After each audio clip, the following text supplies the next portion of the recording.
हेमंत भाई, अब मैं आपके पास आ जाऊं। इस बात को बाद में हम लोग जरा एक बार आपसे पासिंग और रेफरेंस ले लेंगे। ये जो उप मतलब डिप्टी स्पीकर जो है वो कॉन्स्टिट्यूशनली आपको बनाना ही है। ये अलोकतांत्रिक, असंवैधानिक, अगेंस्ट दी पार्लियामेंट्री डेमोक्रेसी वाला काम 17वीं लोकसभा में हमारे बिरला जी ने किया है। ये बिल्कुल गैर वाजिब बात है। लेकिन मैं उससे ज्यादा एक हेमंत जी आपसे समझना चाहूंगा, राहुल गांधी का अभी क्या हो रहा है, जो अपनी बात कहनी, वो कल जब उन्होंने कहा कि हलवा बटा, किसने बांटा, किसको बांटा, इसमें सारी बातें निहित हो गई थी इस 6 शब्दों में कि हलवा बटा, किसने बांटा और किसको बांटा। और ये इससे अच्छा रूपक नहीं हो सकता था। मैं भी बहुत दिनों से ये सब देख रहा हूं। मैं 40-45 साल हो गए हैं स्पीच सुनते और लोगों को करते, और कुछ कहीं कभी पॉइंट देते नहीं देते। लेकिन ये जो हलवा बांटने वाला उन्होंने पकड़ा था, अच्छे अच्छे नहीं पकड़ पाए थे। तो मैं यहीं से, क्योंकि वो इंक्लूसिव पॉलिटिक्स की अगर बात कर रहे हैं, तो जिन लोगों के लिए वो लड़ रहे हैं, जिन लोगों के लिए, जैसा वो कह रहे हैं कि मैं गाली खा रहा हूं, वहां तक बात पहुंच रही कि नहीं पहुंच रही है हेमंत अत्री जी। और शायद बीजेपी को अपना कोर्स करेक्शन करना पड़ेगा।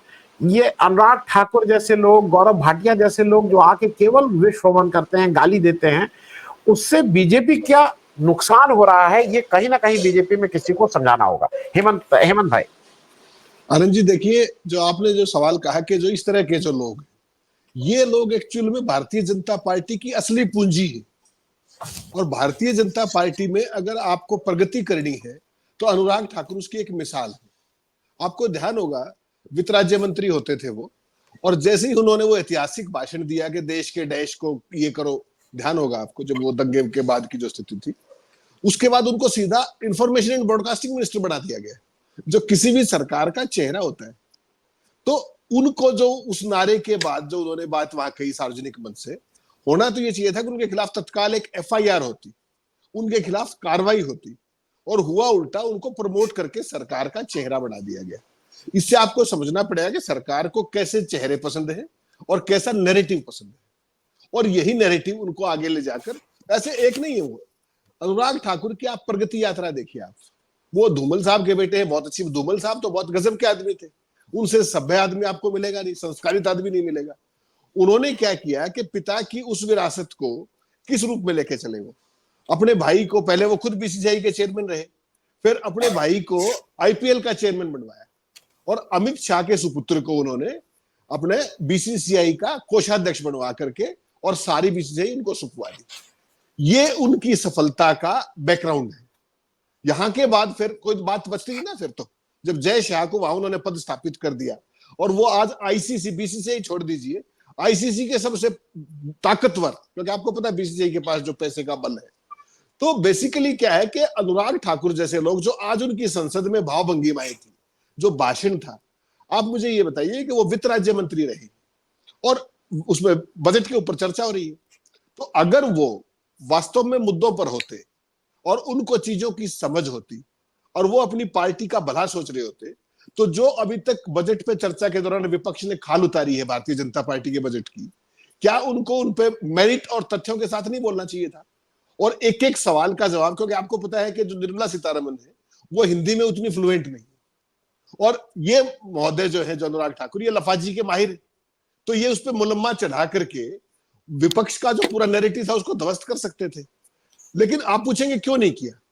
वो इसलिए नहीं कर पाए बेसिकली कि उनके पास वो तथ्य है ही नहीं। जो विपक्ष ने कहा है वो सच बात कही है, चाहे वो बेरोजगारी की बात हो, चाहे जितने भी मुद्दे उठाए गए हैं, वो सारी बात जायज है। और जो मध्यम वर्ग की जो कमर तोड़ी गई है, उसका क्या तो जवाब अनुराग ठाकुर देंगे और क्या निर्मला सीतारमन देंगी। तो हर एक मसला जो था उसके ऊपर इनके पास जवाब नहीं है। ये तो एक स्थापित सत्य है, इस पे कोई बहुत ज्यादा दिमाग लगाने की जरूरत नहीं है। दूसरा, आपने सवाल कहा कि डिप्टी स्पीकर का पद, देखिए, डिप्टी स्पीकर बनाना ना बनाना ये सरकार का काम है, चेयर का काम नहीं है। चेयर को केवल उनको ये याद दिलाना चाहिए था बार बार रह रहे कि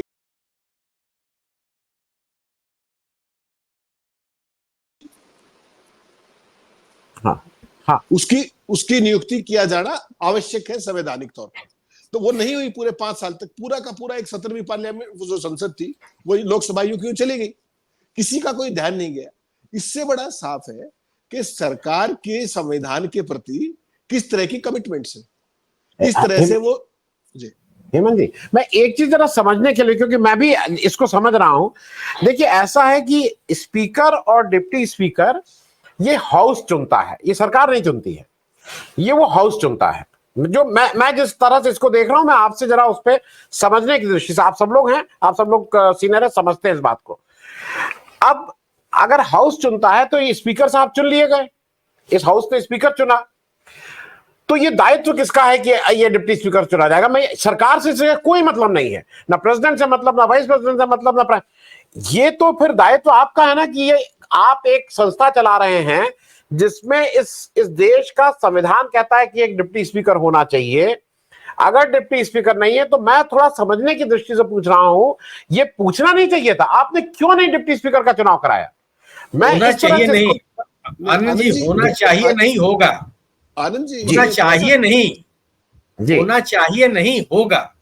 तो वही हेमंत जी, मैं आपसे शैल, जी, शैल है शब्द, शैल शब्द है, शुड भी नहीं है।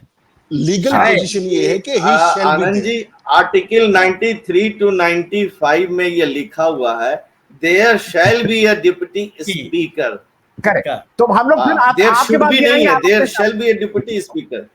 आनंद जी, इसमें जो लीगल पोजीशन है वो ये है कि जो देखिए, जब स्पीकर भी आप बढ़ाते हैं, स्पीकर चुनते हैं, एजेंडा कौन लेके आता है? एजेंडा लेके आना सरकार का काम। स्पीकर का भी जब चुनाव होता है, सरकार एजेंडा मूव करती है, उसके बाद हाउस ही चुनेगा। ऑब्वियस सी बात है, हाउस ही चुनेगा, लेकिन एजेंडा तो कोई लेके आएगा ना। स्पीकर तो एजेंडा लेके नहीं आ सकता, एजेंडा तो सरकार को लेके आना पड़ेगा। वो एक बेसिक फर्क है। संवैधानिक बाध्यता है, संविधान में प्रावधान है, इसमें तो कोई इनकार ही नहीं है। लेकिन चूंकि एजेंडा सरकार को लाना सरकार की प्रायोरिटी दिखाता है, वो एजेंडा नहीं लेकर के आए, तो onus sure 100% lies on the government. उसमें इतनी सी बात है, एजेंडा तो आपको लाना पड़ेगा ना, ऐसे स्पीकर का भी लेके आते हैं। तो ये तो उतनी लीगल पोजीशन है। वो उनको डिप्टी स्पीकर का पद एक संवैधानिक पद है, उसको भरना ही पड़ेगा। अब उससे ये साबित हुआ कि मोदी जी की उनके प्रति क्या सारी की सारी जितनी परवाह वो संविधान की करते हैं, संवैधानिक व्यवस्था ही करते हैं, हाउस की करते हैं। उनको ये लगा होगा स्पीकर से काम चला, डिप्टी स्पीकर की जरूरत ही नहीं है। That's how you can explain it. लेकिन ये दुर्भाग्यपूर्ण है, ये देश के संवैधानिक इतिहास में पहले नहीं हुआ। दूसरी जो बात आपने कही कि ओवरऑल जो स्कीम ऑफ थिंग्स है, जो बार बार एक बात होती थी, आपने मीडिया की बात की। कल मीडिया को जिस निरीह अवस्था में आपने देखा, वो आपके इतने बड़े कैरियर में भी किसी ने नहीं देखा होगा। हम तो आपसे बहुत छोटे हैं, जितनी आपका अनुभव उससे कम हमारी उम्र है।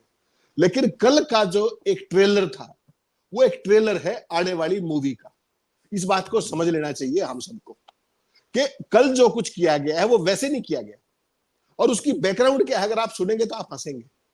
उसकी बैकग्राउंड ये बताएगी, जब मैंने चेक किया उसको, कि जो किसान नेताओं की बाइट हो गई वहां पर, तो किसान नेताओं की बाइट पर आपने पत्रकारों को उसमें बंद कर दिया, उनको एक पिंजरे में बंद करके उनको एक सर्कस की वस्तु बना के दिखाया आपने, पूरे देश ने देखा। क्या आपको ध्यान है, जब नए संसद भवन का उद्घाटन हो रहा था, जब वो इवेंट हो रहा था, सेलिब्रेशन हो रहा था, उस टाइम तो ये कंगना रनावत जिस तरह के जो सेलिब्रिटी बुलाए गए थे, जो मोदी जी के हर इवेंट की शान होते हैं, इन सब ने तो खुल करके बाइट्स दी थी वहां पर, और तमाम एक्सएमपीज भी देते हैं। वहां किसी की बाइट पे रोक थोड़ी है। सवाल यह है कि सरकार अपने हिसाब से नियम कायदों को, और दुर्भाग्य की बात यह कि यह काम चेयर से करवाया जा रहा है। जो असली सवाल का जवाब जो स्पीकर साहब को देना चाहिए था, वो क्या पूछ रहे थे राहुल गांधी, कि साहब उनको 1.5 घंटे तक आपने किसानों को क्यों नहीं आने दिया, किसान डेलीगेशन को, जबकि उनके पास वैलिड पास था। और वो जो पेंडोनियम क्रिएट किया गया, उसके बाद उस सवाल को तो स्किप कर गए, और कहा क्या गया कि साहब आप जो है, आप असत्य बात कह रहे हैं, असत्य बात कह रहे हैं। और आप एक्चुअल में क्या हुआ था वहां पर, उन्होंने बाइट दे दी थी। बाइट तो कंगना रनावत ने भी दी थी, तमाम लोगों ने दी थी, तब तो आपने पत्रकारों को पिंजरे में बंद नहीं किया। ये रह रह करके देश को सरकार की ताकत दिखाने का एक तरीका है, जो गुजरात मॉडल है, और जो उसको यूं का यूं लागू किया जाता है गाहे बगाहे, एक वन आउट इंस्टेंस के तौर पे। कल वो देखा आपने, गजब की बात देखिए, जितने भी बीट रिपोर्टर्स थे सारे उसी एनक्लोजर के अंदर थे। किसी चैनल पे आपने खबर देखी क्या? वो किसी चैनल पे बता दीजिए मुझे, एक का नाम बताइए। किसी अखबार में वो फोटो दिखा आपको आज? किसी प्राइम टाइम में कल उस पर डिबेट देखी कि जर्नलिस्टों के साथ क्या हुआ? जबकि सारे पार्लियामेंट बीट के रिपोर्टर थे वो, जो उस एनेक्सर के अंदर थे। तो यहां हालत यह है कि अगर मुझे बंद कर दिया गया तो मैं आनंद जी को भी नहीं बता सकता कि मेरे साथ क्या हुआ है। तो ये मीडिया बचा है। तो आप देश की तो बात छोड़ दीजिए, जो सारे के सारे बंद थे भाई, कोई एक नहीं था। जितने पार्लियामेंट बीट के रिपोर्टर थे सारे उस एनेक्सर के अंदर, एनक्लोजर के अंदर थे। किसके चैनल पे आपने खबर देखी, मुझे बता दीजिए आप। रिकॉर्ड की बात है, कितनी बहस हुई, कितने अखबारों में फोटो छपा, बता दीजिए। तो सवाल वो नहीं है, सवाल ये है कि रह रह के जो हम बार बार एक बात कहते हैं कि नंबर सबका आएगा। जो इनके जो कीर्तन करते हैं नंबर उनका भी आया कर, उनमें ज्यादातर आपने देखा होगा 90% कीर्तन वाले ही थे। लेकिन as a journalist, as a बिरादरी, हम सबको इसकी कड़ी निंदा तो करनी ही चाहिए। वो जिम्मेवारी भी फिक्स होनी चाहिए जिसने ये काम किया कल। अगर सही मायने में आपकी वाइब्रेटिंग डेमोक्रेसी है और अगर आपकी मैकेनिकल डेमोक्रेसी है, जो कि है, आप देख रहे हैं, उसका तो फिर यही होगा जो कल हुआ और इससे खराब भी होगा। किसी दिन ये भी आपको सुनने को मिलेगा कि पत्रकारों को रोक ही दिया गया। अब जो सेंट्रल हॉल की बात हो रही थी, सेंट्रल हॉल नया हाउस आने के बाद, नया जो बिल्डिंग बनी है, उसके बाद सेंट्रल हॉल को यूज ही नहीं किया जा रहा, बंद कर दिया गया है उसको, और नए भवन के अंदर सेंट्रल हॉल है नहीं। तो बेसिकली अगर हैपनिंग पार्लियामेंट होती, हैपनिंग डेमोक्रेसी होती, वाइब्रेटिंग डेमोक्रेसी होती, तो डेमोक्रेसी का और संसद भवन का मतलब क्या है कि इंटरमिंगलिंग करें सारे अपने खुल के। जो हाउस के अंदर जो बदमजगी होती है, वहां जाकर चाय पीते थे, गपशप मारते थे, और सारी जो राजनीतिक विरोध था वो खत्म हो जाता था। तो इसका मतलब तो ये साफ है कि सरकार ये चाहती है कि पक्ष और प्रतिपक्ष, उनके बीच में किस तरीके का संवाद होना ही नहीं चाहिए। ये तो हकीकत हुई ना, जब आपने सेंट्रल हॉल भी बंद कर दिया, आपकी मंशा दिखाता है, और मीडिया को रिस्ट्रिक्ट कर दिया उस एनक्लोजर के अंदर।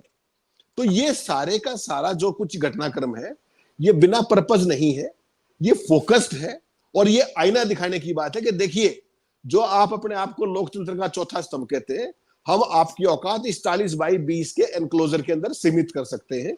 और उन्होंने कल उसको सहर स्वीकार किया। किसी चैनल पे आपको खबर दिखाई नहीं दी, किसी अखबार में आपको खबर दिखाई नहीं दी। हेमंत भाई, एक बहुत छोटी सी चीज इसी के रेफरेंस में पूछ लूं, छोटा सा प्रश्न है, छोटा ही आंसर। मैं एक और तरह से इसको देख रहा हूं। देखिए, कल ये बिल्कुल फैक्ट है कि राहुल गांधी अगर उस बात को ठीक से नहीं उठाते, नंबर एक। नंबर दो, वो सोशल मीडिया पे अगले 4-5 मिनट के अंदर वो वायरल हो गया। हम सब लोगों ने सोशल मीडिया पे कल शाम को अपने शो में या अपने जिस भी जगह हम लोगों ने उस पे अलग से कार्यक्रम किए, और ये जितनी इसकी रीच थी वहां पहुंच गया। मैं इसको एक और ढंग से देख रहा हूं। आज अगर आप देखिए तो ये बताया जाएगा, ज्यादातर ये है, और ठीक बात भी है कि राहुल गांधी ने इसको ठीक से उठाया, नंबर एक। नंबर दो कि वहां पे विपक्ष के सारे नेता उन लोगों के पास चले गए तो सरकार थोड़ी घबरा गई और इस वजह से खोला। लेकिन मैं एक तरह से और देख रहा हूं हेमंत भाई, अगर ये सोशल मीडिया नहीं होता, अगर ये रीच नहीं होती, तो ये मेरे हिसाब से ये नहीं होता। दूसरी बात, कल के दिन सोशल मीडिया पे कभी कुछ होता है तो ये जो लोग वहां पिंजड़े में बंद, ये जो पंछी थे जिनके पर पहले ही काट दिए गए हैं, ये कभी खड़े हुए हैं हमारे और आप, मतलब मैं इसलिए इस बात को कह रहा हूं, ये टीवी वाले और ये सब वाले बड़ी बड़ी बातें वहां करना और बताना कि ये क्या है और वो क्या है, ये किसी के लिए खड़े हुए हैं। मैं जरा इस पे भी एक छोटी टिप्पणी आपकी जरूर चाहूंगा हेमंत भाई। आनंद जी, मैं आपके लिए तो तब खड़ा हूंगा जब मेरी स्पाइन बची हो, मैं खुद के लिए खड़ा हो पाऊं। कल तो सारे देश ने देख लिया ना, ये सवाल तो अब बेमायने हो गए। जब मैं खुद को, मुझे पिंजरे में बंद कर रखा है और मैं अपने लिए नहीं बोल पा रहा हूं, तो मैं आपके लिए क्या आवाज बुलंद करूंगा? ऐसी तो मुझसे उम्मीद करना भी मान्यता गलत हो जाएगा ना। वो सारों ने कल एक चीज साबित की, वही तो मैं आपको बात कह रहा था। और ये तो गजब, ये देखिए कि सोशल मीडिया और ये सारी चीजें, मुझे तो इस बात की भी चिंता है कि कितने दिन और चलेगा सोशल मीडिया वाला जो हमारा काम है। जो ब्रॉडकास्ट बिल है उसमें जिस तरह की इनकी मंशा है, एक बार आप उसको आने दीजिए, फिर आप सुबह से शाम तक पब्लिक इंडिया की टेक्निकल और लीगल फॉर्मेलिटीज ही पूरे करते रह जाएंगे। ये प्रोग्राम वगैरह तो कोई और ही करेगा मुझे लगता है, और कितना कर पाएंगे वो भी एक सवाल होगा। मेरा केवल कहने का मतलब ये कि इस सरकार की मंशा बिल्कुल साफ है। और दूसरी चीज एक बात है, आप तो कह रहे कि वो पत्रकार खड़े होते, उनके पास राहुल गांधी गए थे उसी एनक्लोजर में, उनके पास वहीं पर अखिलेश यादव गए थे, क्या वो भी खबर आपने कहीं देखी? मुख्य धारा की बात कर रहा हूं, किसी चैनल पे देखी हो, किसी टीवी उस पे अखबार में देखी हो, कोई फोटो देखा हो? तो जो लोग अपना बचाव नहीं कर सकते, वो देश का, संविधान का, देश की व्यवस्थाओं का, लोकतंत्र का क्या बचाव करेंगे? उनसे ऐसी अपेक्षा करना बेमायनी है। लेकिन जो स्पीकर ने कल कहा कि वो बेचारे नहीं है, स्पीकर को एक जवाब जरूर देना चाहिए कि वो किसके आदेश से वहां पर बंद किए गए थे, और अगर और सभ्य शब्दों में कहूं तो उनको, उनकी मूवमेंट को किसके आदेश से रिस्ट्रिक्ट किया गया था उस पिंजरे तक, और उस व्यक्ति के खिलाफ क्या कार्रवाई हुई? क्या स्पीकर को इसका जवाब देना चाहिए या नहीं? मेरा एक साधारण सवाल है। और क्या